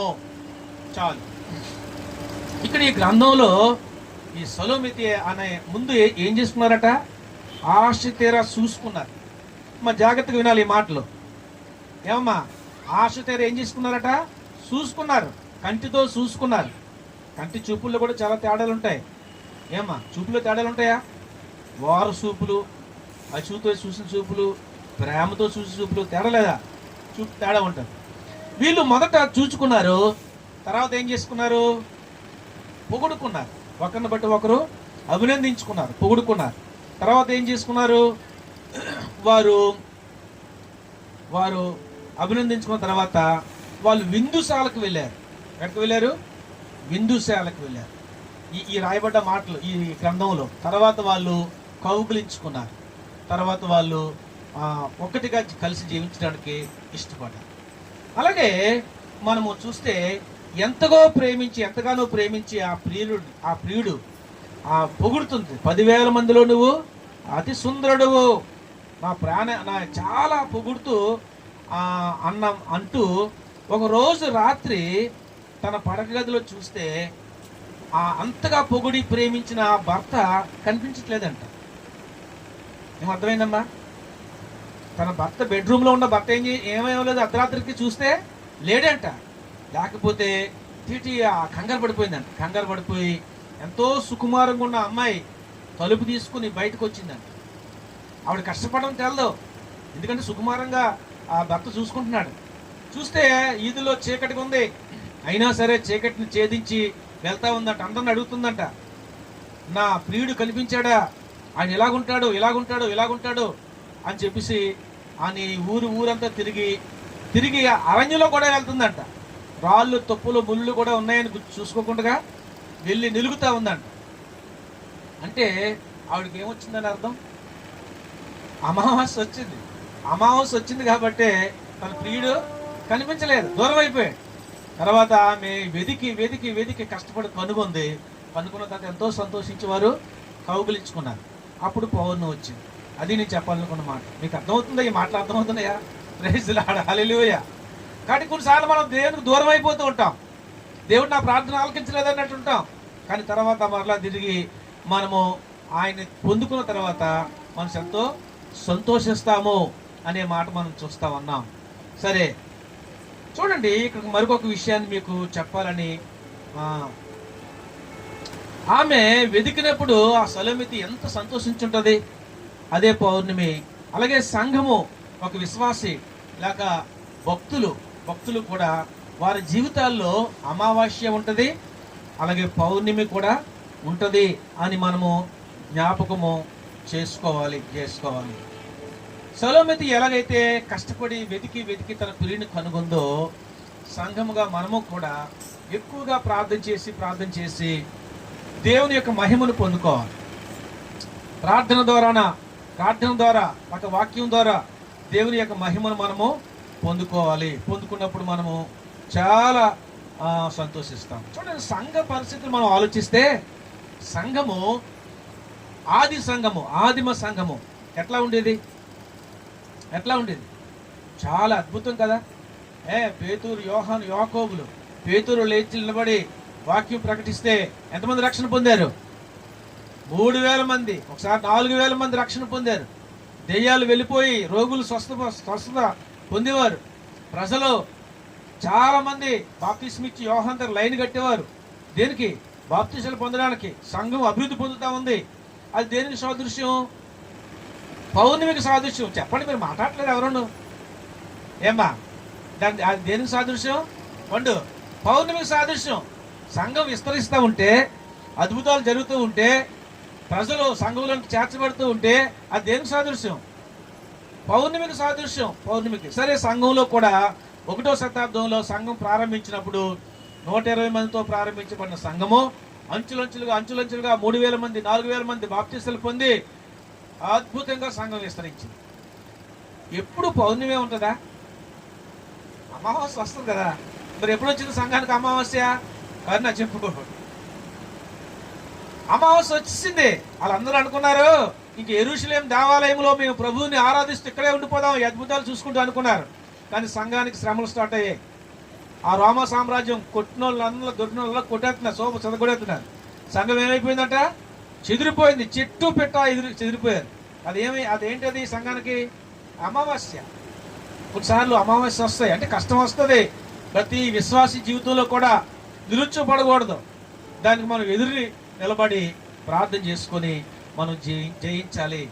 సరే, ఈ సంఘము ఇంతగా విస్తరించి ఇన్ని అద్భుతాలు పొందిన సంఘము ఎవరి చేతిలోకి వెళ్ళిపోయిందట? పోపు గారి చేతిలోకి వెళ్ళిపోయింది. రోమా సామ్రాజ్యంలో పోపు గారి చేతిలోకి వెళ్ళిపోయింది. ఆర్సిఎం వారి చేతిలోకి వెళ్ళిపోయింది. ఆర్సిఎం చేతిలోకి వెళ్ళిపోయింది అంటే అర్థం ఏంటి? అమావాస్య వచ్చింది అని అర్థం. అంటే ఈ బైబిల్లో ఉన్నది ఏది కూడా ప్రజలకు తెలియకూడదు. వాళ్ళు చెప్పిందే వేదం. వాళ్ళు చెప్పేవారు, వాళ్ళు చెప్పిందే పాటించేవారు. వచ్చుకొని ప్రార్థన చేసుకుని దర్శనం తీసుకుని వెళ్ళిపోవడమే. మీరు ఏదైనా తప్పు చేశారా నాకు చెప్పండి, నేను పరిహారం కొరకు నేను ప్రార్థన చేస్తాను, మీరు రుసుము చెల్లించండి. అలాగలాగా సంఘం ఏమైపోయిందంటే సల్లారిపోయింది. అమావాస్య రాత్రులు వచ్చేసి సంఘానికి అధికారం లేదు. ఇంకా అడ్వాన్స్గా పోపు గారు ఏమన్నారంటే, ఇంకెలా కాదు, ఇంకా ఎక్కువ డబ్బులు సంపాదించాలని ఆశపడేసింది పోపు గారు. ఒక ప్రకటన చేశాడు. ఏం ప్రకటన చేశాడు? మీరు బాగానే ఉన్నారు, మీ తప్పులన్నీ నా దగ్గర చెప్తున్నారు, నేను ప్రార్థన చేసి వాటికి పరిహారం చెల్లించుతున్నాను, మీరు కానుక వేసుకుని వెళ్ళిపోతున్నారు, బాగుంది. ఇది చాలదు. మీ పూర్వీకులు చాలా మంది ఉన్నారు, వాళ్ళు చచ్చిపోయారు, వాళ్ళ ఆస్తులు మీరు అనుభవిస్తున్నారు, వాళ్ళ ఇళ్ళు పొలాలు అన్నీ అనుభవిస్తున్నారు. వారు చనిపోయి నరకంలో ఉంటే ఎలా అవుతుంది? వాళ్ళు కూడా పరలోకానికి రావాలి కదా. అయితే రావాలండి, వాళ్ళు రావాలంటే పని చేయాలి. వాళ్ళ పేరుని మీరు ఇక్కడ డబ్బు కట్టండి, నేను వాళ్ళ కొరకు ప్రార్థన చేస్తాను, వాళ్ళు పరలోకం వెళ్తారు అన్నాడు. అనేసరికి ప్రజలు తండోపతండాలుగా పితరుల పేరుని, పూర్వీకుల పేరుని, మా తాత ముత్తాత వీళ్ళందరూ పరలోకంలో ఉండాలని మా తాత పేరుని ఎంత, బాబు పేరుని ఎంత, అమ్మ పేరుని ఎంత డబ్బులు కట్టడం మొదలుపెట్టారు. అంటే సంఘం ఎక్కడికి వెళ్ళింది? ఏమా అమావాస్యలోకి వెళ్ళిపోయింది. సంఘం మూఢనమ్మకాల్లోకి వెళ్ళిపోయింది, ఆచారాల్లోకి వెళ్ళిపోయింది, సత్యం మరుగైపోయింది, నిజదేవుడు ఎవరో మరుగుపరచబడింది. అయితే దేవుడు ఊరుకుంటాడా? అమావాస్య రాత్రులే అలాగ సంఘం అనిపించాలని దేవుడు అనుకుంటాడా? అనుకోడు. మరలా సంఘం మీదకి గొప్ప ఉద్యమం వచ్చేలాగా దేవుడు చూపించాడు. మరలా జాన్ వెస్లీ గారు ఫస్ట్ అయితే మార్టిన్ లూథర్ గారు దేవుడు ఎన్నుకున్నాడు, లేపుకొని అంచులంచులుగా వెళ్ళి ఆ బైబిల్ అంతా రాసుకొని పుస్తకం బయటకు తీసుకొచ్చి బయట ప్రింట్ చేయించాడు. అలా ఎంతకాలం శ్రమ పడ్డాడో మార్టిన్ లూథర్ గారు. ఆయన ఏం చేశాడు, బైబిల్ అంతా తీసుకొచ్చి చదివి ప్రజలకి ఆ గోడల మీద ఆ ఆదివారం మందిరానికి వచ్చిన వారికి చెప్పారు, అబ్బాయి మీ పాప క్షమాపణ అనేది ఎవరితో చెప్తే ఎవరో ప్రార్థన చేస్తే వచ్చేది కాదు, దేవుని కృప వల్ల మనకు పాప క్షమాపణ కలుగుతుంది, మీ విశ్వాసం ద్వారా మీకు రక్షణ వస్తుందని బైబిల్ చెబుతుంది, మీరు నమ్మి బాప్తిజం పొందితే మీకు రక్షణ వస్తుంది, కేవలము దేవుని కృప ద్వారా రక్షణ వస్తుంది, మీరు ఏ రుసుము కట్టవసరం లేదు అని చెప్పాడట. చెప్పేసరికి అప్పుడు పోపు గారు ఏమైపోయారు, డౌన్ అయిపోయారు. ప్రజలందరూ కూడా మళ్ళీ తిరుగుబాటు ఉద్యమం వచ్చింది. ఉద్యమం వచ్చి ఆ మార్టిన్ లూథర్ ద్వారా సంఘం అంతా మరలా ఉజ్జీవించబడిందంట. హల్లెలూయా. సరే, మరలా ఏమొచ్చింది, పౌర్ణమి వచ్చింది. అలా కొంతకాలం అయిందంట. కొంతకాలం అయ్యి మంచి బాగా ఉద్యమంగా సంఘం వదులుతూ ఉంది. అలా రాను సంఘం మళ్ళీ పౌర్ణమి వచ్చిందంట. క్షమించారు, సంఘంలోకి ఏమొచ్చిందంటే అమావాస్య వచ్చిందంట. ఏంటి అమావాస్య? విశ్వాసం ద్వారా మనకు రక్షణ వస్తుంది, దేవుని కృప ద్వారానే మనకు రక్షణ వస్తుంది, కాబట్టి మనం ఎలా జీవించినా పర్వాలేదు అని సంఘంలోనే మందు కొట్టేవారండి. అర్థమైందా నేను చెప్పింది? విశ్వాసం ద్వారా మనకు రక్షణ వస్తుందండి, దేవుని కృప ద్వారా ప్రభు రక్షిస్తున్నాడు. మందు తాగకూడదని ఎక్కడ ఉంది? మందు తాగొచ్చు. అర్థమవుతుందండి ఈ మాటలు? అలా మొత్తానికి ప్రజలందరూ కూడా విచ్చలవిడిగా మనం మంచి కార్యాలు చేసిన లాభంలో మంచి కార్యాలు దేవుని దృష్టికి మురుకు గోడల్లా ఉన్నాయి. మన బాబు టైం ఎంత ఎలా జీవించినా పర్వాలేదు అని చెప్పి 10 నిమిషాలు ఉంది అని ఇష్టానుసారంగా సంఘంలో జీవించేవారంట. అంటే అమావాస్య వచ్చేస్తే దేవుడు ఊరుకుంటాడా? మళ్ళీ ఎవరినో ఒకరు లేపుకొని జాన్ వెస్లీ లాంటి తర్వాత చాలా మంది గొప్ప భక్తులు లేపుకొని సంఘంలో ఉద్యమం వచ్చేలాగా ఒక మాట చెప్పాడండి. విశ్వాసం ద్వారా రక్షణ వస్తుంది, దేవుని కృప ద్వారా రక్షణ వస్తుంది, మంచిదే. కానీ ఆ రక్షణలో కొనసాగుతూ పరిస్థితులను కాపాడుకోకపోతే నువ్వు దేవుని బిడ్డవు కాదు అని బైబిల్ చెప్తుంది. నువ్వు విశ్వాసం ద్వారా కృప ద్వారా రక్షణ పొందావు. రక్షణ పొందిన తర్వాత నీ క్రియలు బాగోకపోతే, నువ్వు పరిశుద్ధుడిగా జీవించకపోతే, నువ్వు అపవిత్రుడిగా జీవిస్తే, పాత జీవితాన్ని జీవిస్తే, పాత రోత జీవితాన్ని జీవిస్తే ఎట్లా పరలోకానికి వెళ్తావు? పరలోకానికి అర్హుడు కాదు బైబిల్ చెప్తుంది అని చెప్పేసి ఆయన బోధించేసరికి వెంటనే మరలా సంఘంలో గొప్ప ఉద్యమం వచ్చిందంట. వస్తుంది రాదా? దేవుని వాక్యం వింటున్నప్పుడు సంఘస్థులకు ఏమొస్తుంది? ఉద్యమం వస్తుంది. వెంటనే వాళ్ళు ఏం చేసుకున్నారట, మరలా మార్చుకున్నారు, వారి క్రియలు మార్చుకున్నారు. అయ్యో ఈ తాగడం తప్పు, ఈ జోదవాడడం తప్పు, ఈ మోసాలు చేయడం తప్పు, అక్రమంగా మనం జీవించడం తప్పు అని చెప్పేసి ఆ తప్పులన్నీ ఒప్పుకొని మరలా ప్రార్థన చేసుకొని చక్కగా భక్తిగా జీవించడము మొదలుపెట్టారు. కాబట్టి ప్రియ దేవుని బిడ్డలారా, ఇలాగ మన జీవితాల్లో ఎప్పుడు పౌర్ణమి అమావాస్య వస్తూనే ఉంటుంది. మనము దేవుని సన్నిధిలో ప్రార్థన చేసుకొని మనము సిద్ధపడాలి. ఒకరోజు ఒక ఊర్లో ఒక అమ్మాయి చాలా భక్తిగా ఉండేదండి. ఆమె ప్రార్థన చేస్తుంటే దెయ్యాలు పారిపోతుండే. స్వస్థవరం ఉందేమో అమ్మాయికి. ఆరాధన చేస్తుంటే దేవుని ఆత్మ వచ్చేసింది. ఎవరి మీద చేతుల నుంచి ప్రార్థన చేస్తే వాళ్ళకి అద్భుతాలు దేవుడు చేసేసేవాడు. అలాంటి సందర్భంలో ఆమె ఏ స్థితిలో ఉంది? పౌర్ణమి స్థితిలోనే ఉంది. అమావాస్య స్థితిలో ఉందా? కాదు, పౌర్ణమి స్థితిలోనే ఉంది. ఒకరోజు కొత్తగా టీవీలు వచ్చాయండి. టీవీలు వస్తే ఇన్స్టాల్మెంట్ మీద ఈఎంఐ ఏమంటారు, ఈఎంఐ మీద టీవీలు మీకు ఇస్తాం అని చెప్పేసి అందరూ తీసుకోండి అంటే ఈ ఊళ్ళో తెగేసి కొత్తగా వచ్చే కదా టీవీలు కొనుక్కుంటున్నారు. ఆమె ఆ టీవీ కొనుక్కోండి అని మీరు అంటే, ఇదా ఈడియట్ బాక్స్ అందండి, ఇది వ్యర్థమైన బాక్స్, ఇది చూస్తే అందులో అంతా చెడుగా చెత్త ఉంటుంది, అది మన ఆత్మీయ జీవితం మంచిది కాదు అని చెప్పింది. ఎందుకు? ఆమె పౌర్ణంలో ఉంది, చీకటి రావడానికి ఇష్టపడలేదు. కొంతకాలం అయిపోయిందంట, అందరి ఇళ్ళలో టీవీలు మోగుతున్నాయి, చక్కగా మంచి నాటికలు అవి వస్తున్నాయి, జోకులు అవి వస్తున్నాయి. అప్పుడు నెమ్మదిగా దేవుడు ఇతను దీవించాడు, ఇవ్వండి మంచి ఉన్నత స్థితి ఇచ్చాడు, మంచి కారు ఇచ్చాడు, బంగ్లా ఇచ్చాడు, అన్నీ ఉన్నాయి. కానీ ఏంటి లేదు? టీవీ లేదు ఇంట్లోను. అప్పుడు ఒక పెద్ద టీవీ కొని మొన్న ఎవరింటికి వెళ్ళాం, అది ఎంతో ఒక సినిమా హాల్లో ఉన్నంత టీవీ ఉందా ఇంటికి వెళ్తే, అంత పెద్ద హాల్ అనమాట. సరే అక్కడికి పెద్ద టీవీ కొనుక్కొని అప్పుడు కృతజ్ఞతా ప్రార్థన పెట్టుకుందండి. సంఘ విశ్వాసుల్ని పాస్ గారిని పిలిచి పెట్టుకుంది. చక్కగా మంచిగా కూటం జరిగింది, దేవుడు నన్ను దీవించడం అనుకుంది, వెళ్ళిపోయారు అందరూ. తర్వాత అది మొదలుకొని నెమ్మదిగా పౌనులో ఉన్న కాంతి తగ్గిపోవడం మొదలెట్టిందట. ఒకేసారి తగ్గిపోలేదు, అంచులంచులుగా గుడికి వెళ్ళడం మానేసింది, ప్రార్థన చేయడం మానేసింది, బైబిల్ చదవడం మానేసింది, సువార్త ప్రకటించడం మానేసింది. అలాగా లోకంలో కలిసిపోయి అమావాస్య వచ్చినట్టు అయిపోయింది, తన జీవితం చీకటి అయిపోయింది. ప్రైజ్ లార్డ్, హల్లెలూయా. కాబట్టి ఇప్పుడు తినబెట్టారా, మన ప్రతి ఒక్కరి జీవితంలో కూడా కొంతకాలం ఉద్యమంగా ఉంటాం, కొంతకాలం దేవుని కొరకు పౌరుషంగా జీవించాలనుకున్నట్టు ఉంటాం. కానీ అపవాది ఊరుకుంటాడా? చోటు చేసుకుంటాడు, మన లోకంలో పడేస్తూ ఉంటాడు. కానీ దేవుడు ఊరుకుంటాడా? దేవుడు ఊరుకోడు కదా. మరలా దేవుడు మనల్ని ఉజ్జీవపరుస్తాడు.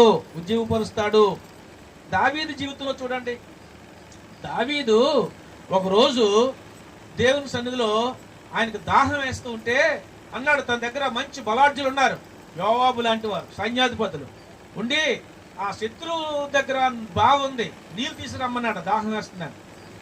శత్రు సమూహం మధ్యలో బాగుంటే అక్కడికి నీళ్ళు తీసుకురావాలంటే ఎంత ధైర్యం ఉండాలండి. వాళ్ళు ప్రాణాలు తెగించి ఆ ముగ్గురు బలాఢ్యులు వెళ్ళి నీళ్ళు తీసుకొచ్చారు. దావీదుకి ఇస్తే నీళ్ళు తాగమని తాగలేదండి, పారబోసాడు. ఎందుకు పారబోసాడు? మీరు ప్రాణాలు తెగించి నీళ్ళు తెచ్చారు, నేను ఈ నీళ్ళు ఎలా తాగుతాను? నేను తాగను, నేను ఇది రక్తము, మీ రక్తాన్ని అడ్డుపెట్టి తెచ్చారు, దారబోసి తెచ్చారు అని చెప్పేసి నీళ్లు పారబోసాయి. అంటే దావీదు అప్పుడు ఏ స్థితిలో ఉన్నాడు? పౌర్ణమి స్థితిలో ఉన్నాడు, ప్రకాశిస్తున్నాడు దేవుని కొరకు. సరే, తర్వాత ఏమైంది? సైన్యం యుద్ధం చేస్తున్నారు వసంతకాలంలో, డాబా మీద పడుకొని సాయంకాలం అలా డాబా మీద తిరుగుతున్నాడు. అలా తిరిగి కిందగా చూశాడు. ఏం చూశాడు? ఒక చూడకూడని దృశ్యాన్ని చూశాడు. సరే, అమావాస్య ప్రారంభమైంది. మొత్తానికి ఒకేసారి తప్పు చేయలేదు, కానీ అలాగా ఆ స్టోరీ అంతా మనకు తెలుసు. తప్పు చేశాడు, పూర్తిగా అమావాస్యలోకి వచ్చాడు. కానీ దేవుడు మరలా అతన్ని దర్శించి ఉజ్జీవపరిచాడు. ప్రతి ఒక్కరి జీవితంలో, సొలొమోను జీవితంలో చూడండి, అన్య దేవతలు అంటే ఇష్టపడేవాడు కాదు, అంత రోషపౌరుషంగా ఉండేవాడు. కానీ తన యొక్క భార్యలు, ఎంతమంది భార్యలు? 700 మంది భార్యలు, 300 మంది ఉపపత్నులు, 1000 మంది. వాళ్ళు ఏం చేశారంట? అన్య దేవతల వైపు అతన్ని తిప్పేశారంట. అంత పౌరుషం కలిగి దేవుని కొరకు జీవించిన వాడు విగ్రహారాధన దగ్గరికి వెళ్ళి ధూపం వేసాడంట. సరే, ఎలా పడిపోయాడు? కాబట్టి ప్రియ దేవుని బిడ్డలారా, మనందరి జీవితాల్లో కూడా పడిపోవడం లేవడం జరుగుతుంది. పడిపోయిన వెంటనే మనం పతనం అయిపోయినట్టు కాదు, మన పక్షంగా మన ప్రభు ఉన్నాడు. మరలా లేచి ప్రార్థన చేస్తే దేవుడు నీ మనవి ఆలకిస్తాడు అనే విషయాన్ని ప్రభు పేట మీకు మనవి చేస్తా ఉన్నాను. ఆఖరిగా మరో మాట చెప్పి నేను ముగించేస్తాను. ఏదేని తోటలో, మా జాగ్రత్తగా వినాలి ఈ మాటలు, ఏదేని తోటలో దేవుడు ఎవరిని పెట్టాడు? ఆదామావలో పెట్టాడు. ఆదామావలో పెడితే వాళ్ళు చాలా సంతోషంగా చంకలు గుద్దుకుంటూ తిరిగేవారు, చాలా జంతువులు వచ్చేవి, చక్కగా వాళ్ళందరితో సంతోషంగా ఉండేవారు. వాళ్ళు కష్టపడుకుంటూనే పళ్ళు తినేవారు, చక్కగా హాయిగా సంతోషంగా హ్యాపీగా ఉంది. అదేంటి? పౌర్ణమి. దేవుడు కూడా సల్లపడ వాళ్ళతో తిరిగి మాట్లాడేవాడు. దేవుడు వారికి ఒక ఆజ్ఞ ఇచ్చాడు, ఆ పండు తినుదినమున నిశ్చయముగా నీవు చచ్చెదవు అన్నాడు. సరే, ఆజ్ఞ ఇస్తే చాలా కాలం బాగానే ఉన్నారు. అప్పుడు అపవాది సాతానుడు పాము రూపంలో తోటలో ప్రవేశించి అవ్వను వశపరుచుకున్నాడు. వచ్చుకుని ఏమన్నాడు? అది నిజమా? ఏమన్నాడు? నిజమా అంటే అనుమానం కలిగించేలా మాట్లాడాడు. నిజమా? నిజమే, మా దేవుడు ఎలా చెప్పాడు, తింటే చచ్చిపోతారని చెప్పాడు. అవునా? కాదు, కానే కాదు. అది తిను దినమున మీ కళ్ళు తెరవబడతాయి, మీరు దేవతల వలె అయిపోతారు అని చెప్పాడు. చెప్పేసరికి ఆశ తన హృదయంలోకి ఏమొచ్చింది? ఆశ వచ్చింది. ఆశ వచ్చి గడిగడికి వెళ్ళడం, ఆ పండుగ ఆశ చూడటం. దేవుడు తినొద్దన్నాడు కానీ చూడొద్దన్నాడు ఏంటి? చూస్తే తప్పే ఉంది, చూస్తే పాపం రాదు కదా. వస్తుందా చందం గారి? రాదు. ఆ పండుగ ఆశ ఎగతగా చూసింది. సరే, వెళ్ళిపోయేది. అలాగే ఒక వారం రోజులు చూసేసరికి ఆ దేవుడు తినొద్దన్నాడు కానీ ముట్టుకోవద్దన్నాడా అనే రోజు ముట్టుకుంది. ఎంత గుండ్రంగా ఉంది, చూపుకి ఎంత రమ్యంగా ఉంది అని చెప్పేసి ప్రేరేపించబడింది అనమాట. సరే, పట్టుకుని వెళ్ళిపోయేది అనమాట.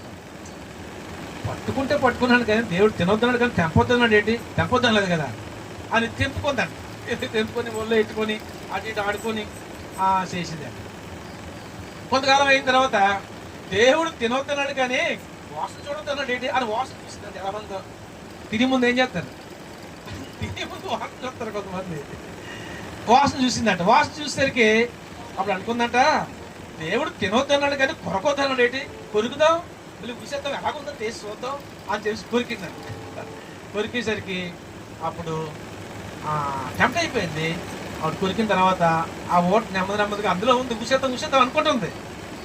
తినొద్దు కూసేద్దాం అనుకుంటుంది. కానీ ఆ ఓట ఏమైతుందంటే నెమ్మదిగా నోట్లోకి దిగుతుందండి. చాలా హ్యాపీగా ఉంది.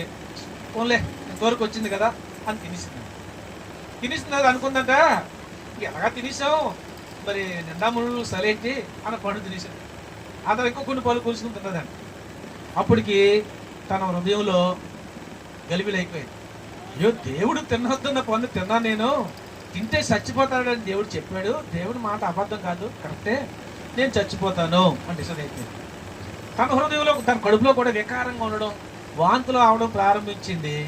ఇది చచ్చిపోతాను, ఇది దీనికి చూచినా దేవుడు వద్దన్న పని చేశాను నేను అనుకొని, అయ్యో నేను చచ్చిపోతే నా భర్త సంగతి ఏంటి, ఎందుకు ఈ పళ్ళు ఆయన కూడా తినిపిస్తాను అని పట్టుకెళ్ళింది. వికారం పుట్టింది. ఎవరికి? అవ్వకి వికారం పుట్టింది. అయ్యో పోతే నీ చచ్చిపోని ఇప్పుడు ఆయన బతుకుంటాడు అనుకోవాలి కదా. అనుకోలేదంట. తీసుకెళ్ళి పొల్లెట్టుకుని వెళ్తే, ఏమో ఎక్కడికి వెళ్ళామంటే అక్కడికి వెళ్ళాను. ఏంటి ఆ పొల్లు అంటే లాపోలు. ఏ పొలు చెప్పు అనేసరికి అయ్యానండి. దేవుడు తినొద్దన్న పొలు తిన్నవేడి కొమ్మ తీసి అన్నాడు. తిన్నానండి. అమ్మ చంపేశారు. తినొద్దన్న పొలు ఎక్కడ తింటావా? సావు వచ్చి పడినట్టు మనకి. ఎంత పని చేసావు? ఇంక దేవుని ఎదుటికి మనం ఎలాగెళ్తాం? ఎలాగలమా? ప్రతిరోజు ఆయనతో మాట్లాడేవాళ్ళని పిలిస్తే పలికేవాడు దేవుడు. ఎంత పని చేసావా నువ్వు, వద్దన్న పని చేసావు అని చెప్పి అంటే, నువ్వు తినాను అంటుందంట. ఓమే నువ్వు చేసిన తప్పు కాక నన్ను కూడా తప్పు చేయమంటావు అని గెస్టాడండి. అప్పుడు వెంటనే చిత్తర పోసిందంట. ఏం చేసింది?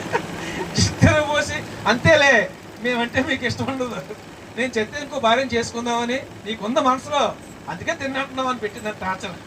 అమ్మ నీ దసది, ఇంకో భార్య ఉన్నదా? లేదుగా, మన ఇద్దరే ఉన్నాం, ఇంకో భార్య ఎలా వస్తుంది అన్నాడంట. అయ్యయ్యో, నువ్వు నన్ను తయారు చేసినప్పుడు భుజమే చేసి నా ఎముకలో ఎముకన్నావు, నా మాంసంలో మాంసం అన్నావు, నాలో తీయబడు నారి అని బీట్లు పాడావు, పాటలు పాడావు. ఇప్పుడు ఏమో నేను చచ్చిపోయిన తర్వాత మళ్ళీ దేవుడు వచ్చి నీ ఎముకలో ఇంక తీస్తాడు, మళ్ళా భార్యం చేస్తాడు, మీ ఇద్దరు బాగానే కులుక్కుంటారు, నేనే కదా పోతాను అన్నదంట. అమ్మ అసలు ఎంతవరకు వెళ్ళావా? దేవుడు ఇంకో ఎముక తీస్తానన్నాడా? ఒక ఎముక తీసేస్తే నేను మనిషిని అవుతానా నేను? ఎందుకురా బాబోయ్ ఈ బాధ, ఈ టార్చర్ నేను భరించలేను, దేవుడి దగ్గర సెట్ అయిపోయినా పర్లేదు కానీ దీంతో నేను సెట్ అవ్వకూడదని చెప్పి తీసేది. సరే ఆడవాళ్ళు టార్చర్ అలా ఉంటుంది. టార్చర్ పెట్టి బుర్ర తినేసి ఆ తప్పు చేస్తే నిద్ర అవ్వలేదంట. తప్పు చేసిన తర్వాత అప్పుడు హ్యాపీగా ఫీల్ అయింది. అమ్మయ్య అని అనుకుని సాధించిన తర్వాత దేవుని స్తోత్రం, హల్లెలూయా. కాబట్టి ప్రియ దేవుని బిడ్డలారా, ఆడవాళ్ళకి ఇష్టం లేని పని చేయమన్న పని చేయకపోతే ఇంకా వాళ్ళు నిద్ర పట్టరు, మళ్ళీ నిద్ర పట్టనవరు. వాళ్ళు నిద్రే పట్టరు.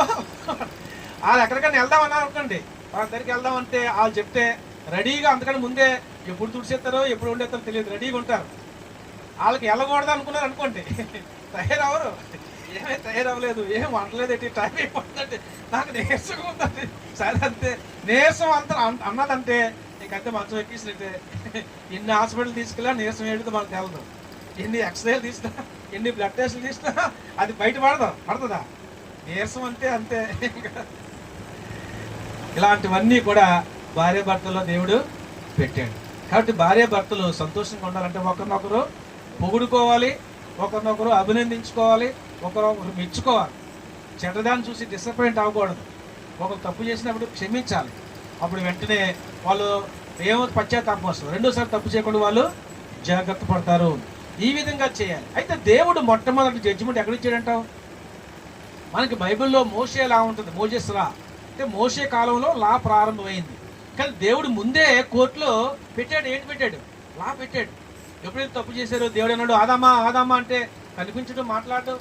సరే, చెడు చోట నుండి ఆయన మాట్లాడుతున్నాడు. ఏరా బాబు, చెడు చోట ఉన్నామంటే నేను నీ దగ్గర రాకూడదు అంటున్నాడు. ఎందుకు రాకూడదు అంటే నువ్వు దిగంబరులుగా ఉన్నావు. నువ్వు దిగంబరులుగా ఉన్నాడు ఎవడు చెప్పాడు? తినొద్దన్న పండు తిన్నావంట అంటున్నాడు.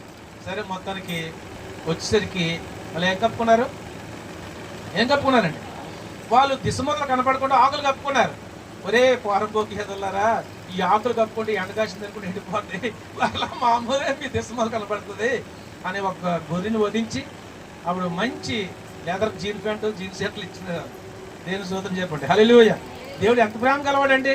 వాళ్ళు పాపం చేశారని వదిలేసాడా దేవుడు? అమావాస్యకు వచ్చింది, అమావాస్యలో ఉన్నారని వదిలేసాడా? లేదు. మరలా వారిని పొందుచడానికి మంచి జీన్ ప్యాంటు జీన్ షర్ట్లు వాళ్ళకి ధరింపు చేసి వాళ్ళని మరలా బయటికి మొత్తం జడ్జిమెంట్ చేశాడు. జడ్జిమెంట్ చేసి ఆదామును పిలిచాడు. బాబా ఆదాము, నేను ఇచ్చిన ఆజ్ఞ ఏం చేసావు? ఆ తినొద్దన్న పండు ఎందుకు తిన్నావు అని అడిగాడు. ఆ ఆదాము ఏమన్నాడు? ప్రభా నేను కాదు నాయనా, నువ్వు ఇచ్చిన ఈ స్త్రీయే అలా తినేలా చేసింది, ప్రేరేపించింది అని చెప్పాడు. ఆవా ఎందుకు నువ్వు ఈ పని చేసావు అని అడిగాడు. అవ ఏం చెప్పింది? అమ్మా ఇదిగోండి ఈ అపవాది నన్ను మోసం చేసింది, ఆడు తినమన్నాడు అందుకే తిన్నా, నేను దేవతల వల్ల అయిపోతాడని చెప్పాడు అని చెప్పాడు. ఆవిడ పాంగోని పిలిచాడు దేవుడు. రే పాంగా ఏంటి పని, ఎందుకులా తిన్నావు, ఎందుకు తినిపించావు అని అంటే, నేను కొత్తగా మినిస్ట్రీ స్టార్ట్ చేశానండి, నాకు ఇద్దరు 2 ఆత్మలు వచ్చాయి, నాది డిస్ట్రాయిడ్ మినిస్ట్రీ అన్నాడు. అంటాడు నువ్వు చేసిన పొలాల్లో పాడు చేయడమే నా మినిస్ట్రీ, నన్ను ఏమనకండి అంటున్నాడు. అంటాడు అలా కాదని చెప్పేసి జడ్జిమెంట్ ఇచ్చాడు. అరే పాంగే, దీనందరికీ మూలకారం నువ్వే కాబట్టి. అది చాలా అందంగా ఉంటాడంట, మంచి రెక్కలతో ఎగిరివాడంట. ఎవరు? లూసిఫర్. అంత అందంగా ఉన్న వ్యక్తిని ఏం చేశాడట? నీ రెక్కలు కట్ చేసేస్తున్నాను అని కట్ చేసాడు. తర్వాత ఏం చేశాడు? నీ జన్మంతా పడుపుతోనే బాగుతావు, నువ్వు మట్టి తింటావు, ఇంకా కప్పలు తింటావు అని చెప్పాడు. సరే, ఇప్పుడు వరకు కూడా పాము ఏం చేస్తుంది? మన్ను తింటుంది, కడుపుతోనే బాగుతుంది, దాని పని అయిపోయింది. సరే, ఇంక తర్వాత అవని పిలిచాడండి. అవని పిలిచి, నువ్వు ఈ హీరోయిన్ నువ్వే, దీనందరికీ మూల కారణం అని చెప్పేసి ఆవిడికి ఒక పనిష్మెంట్ ఇచ్చాడు. ఏంటి ఇచ్చాడు పనిష్మెంట్? నువ్వు పిల్లలు కన్నప్పుడు ప్రసవ వ్యాధులతో పిల్లలు కంటావు అని చెప్పారండి. నాకు మాట గుర్తవుతుంది, కర్ణ ఇక్కడే ఉంది. కర్ణ ఇక్కడ ఉంటే ఆవిడ ఆ అమ్మాయికి గర్భవతి. వాళ్ళ అమ్మాయి డెలివరీలో గవర్నమెంట్ హాస్పిటల్ అయింది కదమ్మా. అయిపోతే అప్పుడు పుట్టినప్పుడు వస్తున్నాయి. మాస్టర్ గారు ఫోన్ చేసింది, ఏమమ్మా అన్నాను. అమ్మమ్మ రుక్ని చచ్చిపోతారంటుందండి అంటే, ఏమమ్మా అంటే, అమ్మ బాబోయ్ ఆమె నిప్పులు బలాంచులు కాకపోతే మేము అట్లా కాకపోతున్నాం, నువ్వు ప్రార్థన చేయండి అన్న. సరే చేద్దాంలేండి అని ప్రార్థన చేస్తాం. సరే అక్కడికి రమ్మన్నా ఆ టైంలో మనం వెళ్ళలేము, చూడలేము. మొత్తానికి అప్పుడు ఈ పురుట్నొప్పులతో ఉన్న స్త్రీలు ఆ బాధలు ఎన్ని బాధలు పడతారో మనకు తెలుసు. రోజు ఎవరో ఒక అమ్మాయి గురించి ఎలాగే వెళ్తే ప్రార్థన చేస్తాం. కడుపుతో ఏదో నమ్మకపోతుంది, నేను నడుమే చేసేసుకుంటుంది. అమ్మా పరిశుద్ధుడా పరిశుద్ధుడా, ఎంత ఘోరం చేసావు పరిశుద్ధుడా ఉంటుంది. ఈ నొప్పులు పడట్లేదు. అప్పుడు నేను అనుకున్నాను, ఏమి పరిశుద్ధుడా, ఆ తినవుతున్న పళ్ళు తెలుకుంటుంటే ఎంత బాగుంది పరిశుద్ధుడా. అప్పుడు లేదు గుర్తు, తప్పు చేసే ముందు తప్పు ఆ గుర్తు లేదు. ఆ పండు తినేసింది, తినేసి పరిశుద్ధుడా, ఈ నరకం భరించి రాకపోతున్నా పరిశుద్ధుడా. కానీ దేవుడు ప్రేమ కలవాడు.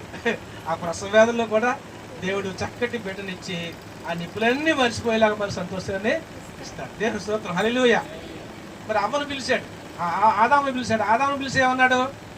ఆయన నువ్వు చక్కగా హ్యాపీగా తోటలో నాయకుడిగా ఉండేవాడివి, అలా కాదు, నువ్వు 7th గురించి బతుకుతావు అన్నాడు. అంటే ఇప్పుడు దాకా కూడా మగవాళ్ళు ఏం చేయాలా? కష్టపడి బతకడమే, కష్టపడి పెంచలేక ఈ భార్య పిల్లలు పెంచలేక ఇంకెందుకు నా జీవితం, ఈ సంవత్సరాలు వదిలేసి సన్యాసులు పెంచిపోదాం మంచిది. ఈ శాపం దేవుడు పెట్టిన శాపం. కాబట్టి ఇప్పుడు దీన్ని పెట్టారా మనం ఆలోచించాలి. ఒక రోజు నా ఫ్రెండ్ టైం అయిపోయింది. నా ఫ్రెండ్ ఒకడు 4 చేతుల రోజు నీ పుట్టలో పాలు వేయడానికి వెళ్తున్నాడు. అరే బాబు ఏ వాటికి వెళ్తున్నారా అన్నాడు. ఏమంటే పాలు వేస్తున్నాడు, పచ్చి పాలు అయితే తాగుతారా, కొంచెం ఆలిస్ కలిపి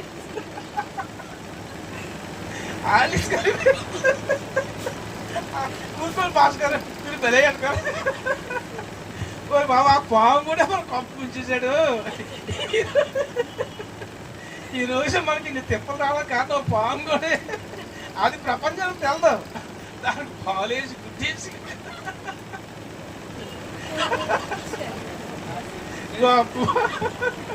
పాము కూడా అంత పని చేసాడు. మా అమ్మ నీది బాబు, నువ్వు ఇంటి వెళ్ళి నాగేంద్రుడు నీ పేరు నాగేశ్వరం పెట్టాం, నెలలా కుట్టేయాలని. నెలలా కుట్టే మనకు తెలదు, నెలలా కుట్టేస్తే దేవుడు కాపాడుతాడేమో అనుకునేవారు. కాపాడుతాడా? పొలంలోకి వెళ్ళి చూడకుండా తొక్కేసి అనుకో, తక్కువ కాటేసేస్తాడు. నువ్వు ఎన్నిసార్లు పూజ చేసినా, ఎన్నిసార్లు గుడ్లు వేసినా అది ఊరుకుంటుందా? కాటేసేస్తుంది అంతే. ప్రియ దేవుని బిడ్డలారా, దేవుడు ఎంతో ప్రేమ గలవాడు కాబట్టి ఆ చీకట్లో నుంచి దేవుడు మనల్ని ఎక్కడ తీసుకొచ్చాడు? వెలుగులోని తీసుకొచ్చాడు. దేవుడు వెలుగు అన్నాడు, మనల్ని కూడా వెలిగించాడు. కాబట్టి మనం ఎప్పుడు కూడా నీతి సూర్యుడు మన మీద ఏం చేస్తాడు? ప్రకాశింపజేస్తాడు. మన శాంతిమూర్తి గారు ఇంట్లో చెప్పాను, చంద్రుడికి తన స్వయం ప్రకాశం లేదు, సూర్యుని యొక్క కాంతి తీసుకొని ప్రకాశిస్తాడు. మనం కూడా స్వయంగా ప్రకాశించలేం. మనం మట్టితో చేయబడ్డాం. మన యొక్క కోరికలన్నీ పాపంతో కూడా కోరికలు మనకు వస్తాయి. కానీ నీతి సూర్యుడు మనకున్నాడు. ప్రభు సన్నిధిలో ప్రార్థన చేసుకుంటే ఆ కాంతి మన మీదకి వస్తుంది. మనం చీకటిని మనలో రాకుండా మనము జాగ్రత్త పడగలము, కాపాడుకోగలము. దేవుడి మాటలు మన కొరకే దీవించును గాక. ఆమేన్. చిన్న ప్రార్థన. ప్రేమ గల తండ్రి, దయగల ప్రభువా, నీ వందనాలు. ఈ వాక్యము మా అందరి జీవితాల్లో దీవించండి. మేము ఎలాగో జీవించాలో ప్రభువా, నీ వాక్యం ద్వారా ఎన్నో మాటలు విన్నాం. నేను నూరంతులుగా ఈ వాక్యం మాలో ఫలింపు చేయండి.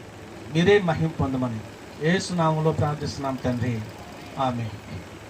లేచి నిలబడదాం. ఒక పాట పాడుతూ దేవునికి అర్పణ అర్పించి చిన్న ప్రార్థన చేసుకుని ముగించుకుందాం. టైం ఎక్కువైంది.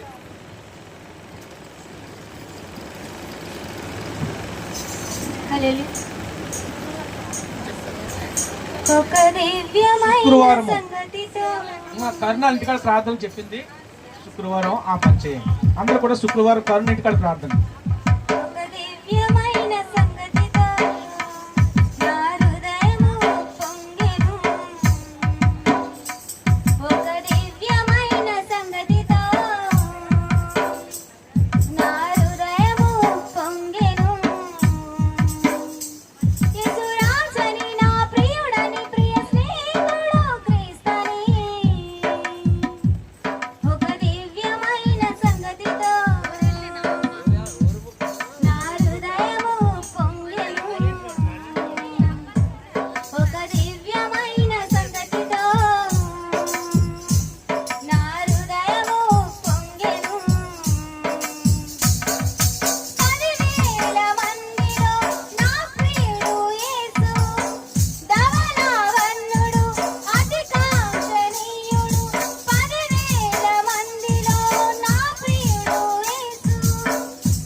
నిలబడినట్టుగానే చిన్న ప్రార్థన చేస్తాను. టైం ఎక్కువైంది కాబట్టి కళ్ళు మూసుకుందాం. సకల ఆశీర్వాదాలకు కారణభూతుడైన మా ప్రియ పరలోకపు తండ్రి, నీ పరిశుద్ధ నామమునకు వందనాలు స్తోత్రాలు చెల్లిస్తూ ఉన్నాం. మరి సమయంలో మేమందరం నిలబడి నీ సన్నిధిలో స్తుతించి ఆరాధించి మా అమూల్యమైన శ్రేష్టమైన అర్పణ నీకు అర్పించాం. ఈ అర్పణను ప్రభా నీ సేవలో వాడుకొని ప్రభా ఓ తండ్రి నీ రాజ్య విస్తరణ కొరకు, నీ నామ మహిమ కొరకు, ఘనత కొరకు తండ్రి వాడుకొని ప్రభా నీ బిడులమైన మమ్మలను ప్రభా ఆశీర్వదించాను తండ్రి. నీ కొందనాలు. ఫిలిప్పి 4:19 ఉన్నట్లు క్రీస్తు యేసు మహిమైశ్వరులో మీ ప్రతి అవసరాన్ని తీరుస్తానన్నావు. నీ బిడుల యొక్క ప్రతి అవసరాన్ని తీర్చండి ప్రభా. నీ కొందనాలు. నైనా అనారోగ్యంగా బిడులను ప్రభా మీరే ముట్టి స్వస్థపరచండి. మీరు పొందిన దెబ్బల వల్ల మాకు స్వస్థందని నీ వాక్యం సెలవిస్తూ ఉంటుండగా ప్రభా ఒక అద్భుతం చేయండి నాయన. చదువుకున్న బిడ్డల మీద నీ ఆత్మను ఉంచండి. చక్కగా చదువుకోవడానికి సహాయం చేయమని ప్రార్థిస్తున్నాను. అలాగే ప్రభా నీ కొందరు స్త్రీలందరి మీద నీ ఆత్మను ఉంచండి ప్రభా. జ్ఞానంతో వారి కుటుంబాన్ని కట్టుకోవడానికి సహాయం చేయండి. పురుషులందరూ